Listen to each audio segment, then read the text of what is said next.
রফিক সরকারের লগে গিয়া কইতাছে কলজা কাইচা আপনারে দিয়ালাম এর কথাই না আমারে কইতাছে সরকার সাহেব একটা কথা দেখে আর কি এরা এই প্ল্যান করছে আমি আপনার গোয়েন্দা এই দেখেন আমি আপনার কাছে আই পড়ছি এরা নির্বাচনের সময় বিভিন্ন সময় মুনাফিকের দল পাওয়া যায় মাওলা আলীরে তীর মারছে তীর খেয়ে মাঠের মধ্যে পড়ে রয়েছে বলে কোন দিক দিয়া মারছে বলে পিছন দিয়া নবীকে মাওলা আলী সম্মুখ যোদ্ধা যদি শত্রুরা মারতো তাহলে বুকের মধ্যে পড়তো সামনে পড়তো পিছনে যেহেতু মারছে তাহলে নিজের দলের মুনাফিকরি মারছে কাফের বালা তবু মুনাফিক বালা না কাফের আমার শত্রু ওর হাতে লাঠি আমার হাতে লাঠি বুঝা যায় ও আমার শত্রু দুইটা দিলে একটা তো দিতে পারবো কিন্তু মুনাফিকের লক্ষ্য ভালো লাগে আওয়াজ সাজে জাগে রে তোমার যদি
চমৎকার আসলে একটা আলোচনা রাখছিলাম আর কি অনেক আশেগান আছে ভালো কিছু কথা শোনার জন্য আসে আমার গানের জীবনে গানের সময় খাই এই গান শুনতে গেলে এই স্টেজের ভিতরে গিয়া ঘুমাই থাকতাম পালা প্রস্ত যখন আলোচনা হইতো তখন চাঁদের মতো জেগে থাকতাম এ কথা শুনছি বলে ঠিক আছে তো ভাই ধরস কেন কেউ চাইছে আচ্ছা ঠিক আছে না থাকলে দাও তাহলে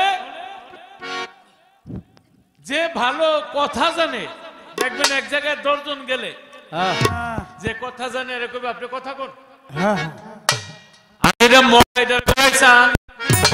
পানান ফিরিয়ান পানিয়ান ওরা খালি দৌড়ের উপরে রাখবো আমি একটা পয়েন্টের মধ্যে গিয়ে যেমন আমি বলেছিলাম তার চমৎকার জবাব দিয়েছে যে খালি ফিরেও না খালি ফিরেও না নবীর এই খালি ফিরেছি কে আব্দুল্লাহ ইবনে উবাইয়া মুনাফিকের সর্দার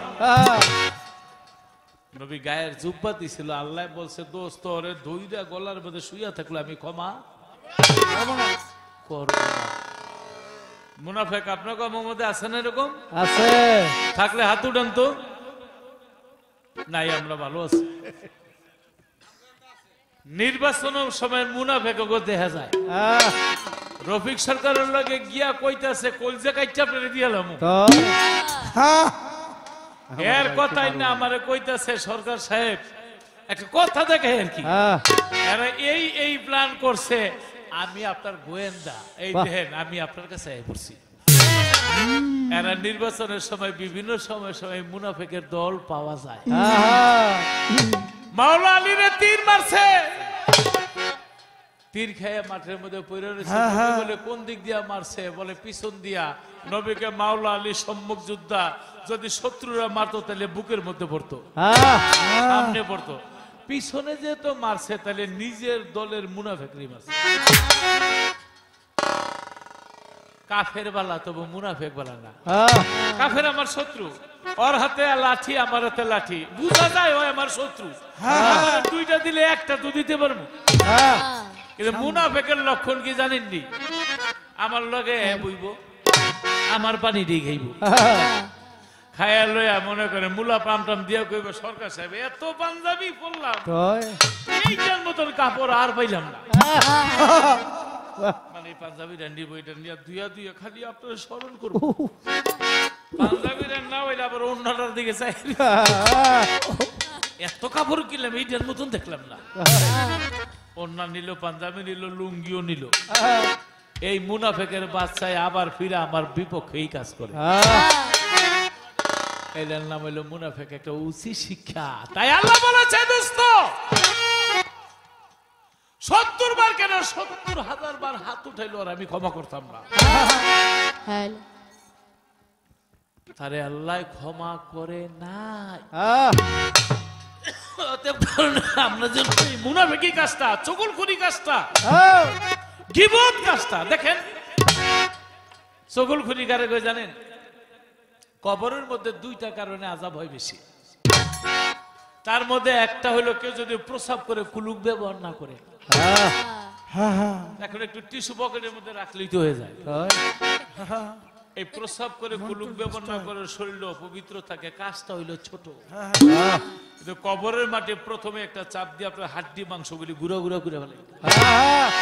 প্রস্রাব করে অসতে ছিলি, হ্যাঁ, এরপরে জিহ্বাটা টান দিয়ে কপালের মধ্যে মারবো, তুই চগলখুরি করছিস। চগলখোর কারে কই জানেন? নিজের ঘরে খাইয়া আরেকজনের সংসারে ঝগড়া লাগানোর দরকার আছে? আপনার লাভটা কি? এই জন্য আমার অফিসের মধ্যে লেখা রাখছিলাম, রফিক সরকার বর্তমানে প্রধান, তারে বলছিলাম লেখা রাখছিল চগলখোর মুনাফেক গীবতগারি থেকে সাবধান থাকো। তাহলে কেউ যদি চগলখুরি করে জিহ্বাটারে টান দিয়া কপালের মধ্যে আগুনের গজাল দিয়ে পেরাক মেরে রাখবো। নিজের ঘরে খাইয়া এই কাম করার কোনো দরকার আছে? সারা রাত আমরা গান গাই, 7 ঘন্টা, পৃথিবীর আর কোন অনুষ্ঠান নাই।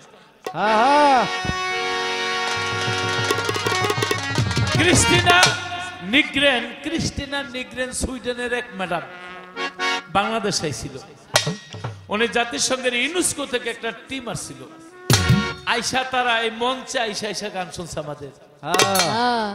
সইনা জাতিসংঘের ইউনেস্কোর মধ্যে জানাইছে কি, যেমন আমেরিকার সংস্কৃতি, জাপানের সংস্কৃতি, সৌদি আরবের সংস্কৃতি, ইন্ডিয়ার সংস্কৃতি, ইউরোপের সংস্কৃতি, বাংলাদেশের সংস্কৃতি।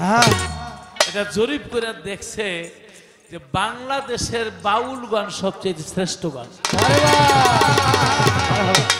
কেমনে? আপনি ব্যান্ড গান, পপ গান, আমেরিকান গান, মাইকেল জ্যাকসনের গান গান, আর ওই যে ব্যান্ডের গান গান, আমারও তো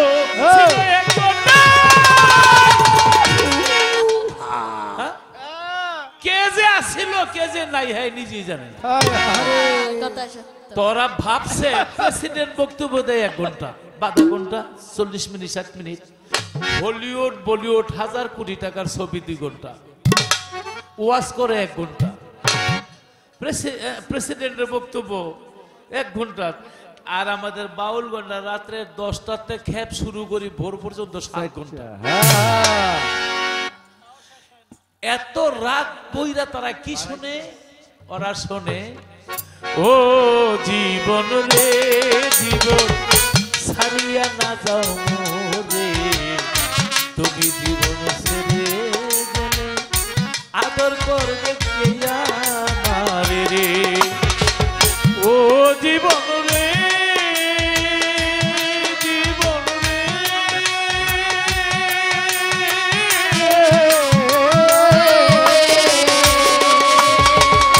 মাইকাদের লতিফ রফিক রে, আরে ও জীবন বইনে কান্দে ভাই, ঘরের রমণী আমার কেহ নাই জীবন। আস্তে জীবনকে ক্রিস্টিনা ম্যাডাম সুইডেনের ভার্সিটির প্রফেসর, বাংলায় আবার বুঝাইতো জীবনকে। জীবন হলো যে জীবনের বলে লতিফ সরকার গান গায়, ফুলের মালা, টাকার মালা, এত ভালোবাসা। সে চলে গেলে আর কেউ ভালোবাসে না, আর বায়না করে না। এইটার নাম বাউল গান। পোষা পাখি উড়ে যাবে সজনে একদিন ভাবিনি মনে, পোষা পাখি যেই পাখিটার আমি পোষ মানাই, এটার নাম বাউল গান। তখন তারা জাতিসংঘ থেকে ঘোষণা করলো পৃথিবীর মধ্যে বাংলাদেশের বাউল গান হলো শ্রেষ্ঠ গান। এই গানটা যদি ফালাফালি নাচানাচি করে লতিফ সরকার, রফিক সরকার 1 ঘন্টা 2 ঘন্টার পরে জায়গা, তাইলে এটা কোনো গান হইল না। এই যে জিগাইছি জামা খালি খালি হাত আমার নবীরে ফিরে দিছে, কত সুন্দর জবাব দিছে না। এবার গাইছে পাগল পাগল সবাই বলে, পাগল বলে তোর পাগলের গান লয়ে বইছে। কি সুন্দর গান। আমি একটা গাইলাম, এক পাগলে খেলছে খেলা, এক পাগলে খেলছে খেলা, 3 পাগলের রূপ ধরিয়া, পাগল হইয়া দেখলি না মন আল্লাহ প্রেমে, পাগল হইয়া দেখলি না মন আল্লাহ প্রেমে, পাগল হইয়া